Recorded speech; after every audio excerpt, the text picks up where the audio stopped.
విద్య గురించి గాంధీ గారు ఏం చెప్పారంటే, persistent questioning and healthy inquisitiveness are the first requisite for acquiring learning of any kind. మనం ఏవి నేర్చుకోవాలన్నా తెలుసుకోవాలన్నా దానికి ప్రప్రథమంగా కావలసింది నిరంతరం ప్రశ్నించే గుణం కావాలి. ప్రతిదీ కూడా మనం తెలుసుకోవాలంటే ప్రశ్న ద్వారానే తెలుసుకుంటాం మనం. రెండవది హెల్దీ ఇన్క్విజిటివ్నెస్, అంటే ఒక కుతూహలం, తపన, తృష్ణ, జ్ఞాన తృష్ణ, నేర్చుకోవాలి, అనేక విషయాలు నేర్చుకోవాలి. ఈ నేర్చుకోవటం అనే దానికి ఒక స్కూల్లో కాలేజో పరిమితం కాదు. మనకి జీవితం అంతా కూడాను మనకి పాఠశాలే, లైఫ్ లాంగ్ లెర్నింగ్ అన్నమాట.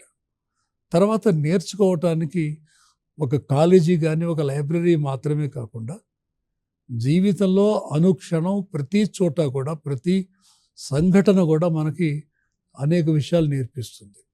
ఆ నేర్చుకునేటువంటి గుణం ఉన్నట్లయితే, అవగాహన చేసుకునే శక్తి ఉన్నట్లయితే, ఆ హెల్దీ ఇంక్విజిటివ్నెస్ ద్వారా మనిషి అనేక విషయాలు తెలుసుకోగలుగుతాడు.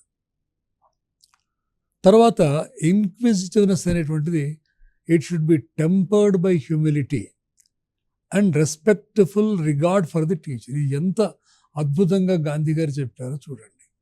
అంటే మనం ఏది నేర్చుకోవాలనేటువంటి తృష్ణ ఉన్నదో ఆ తృష్ణ అనేటువంటి దాంతో పాటుగా మనకి హ్యూమిలిటీ, వినయ విధేయతలు, వినమ్రత నేర్చుకోవటానికి మన వినమ్రలహినప్పుడే, మన మైండ్ని ఓపెన్ చేసినప్పుడే ఆ విషయాలన్నీ కూడా మనకి చక్కగా బోధపడతాయి. తర్వాత respectful regard for the teacher.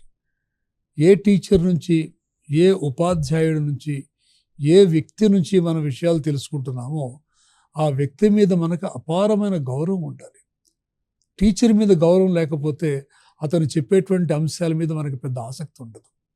So respectful regard for the teacher ఉండాలి.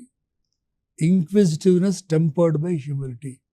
విద్యార్థి అనేవాడు అత్యంత వినమ్రతతోటి, విధేయతతోటి నేర్చుకునేటువంటి కుతూహలంతో ఉండాలి ఇప్పుడు కూడా. ఇది ఎంత అద్భుతంగా వారు చెప్పారో చూడండి.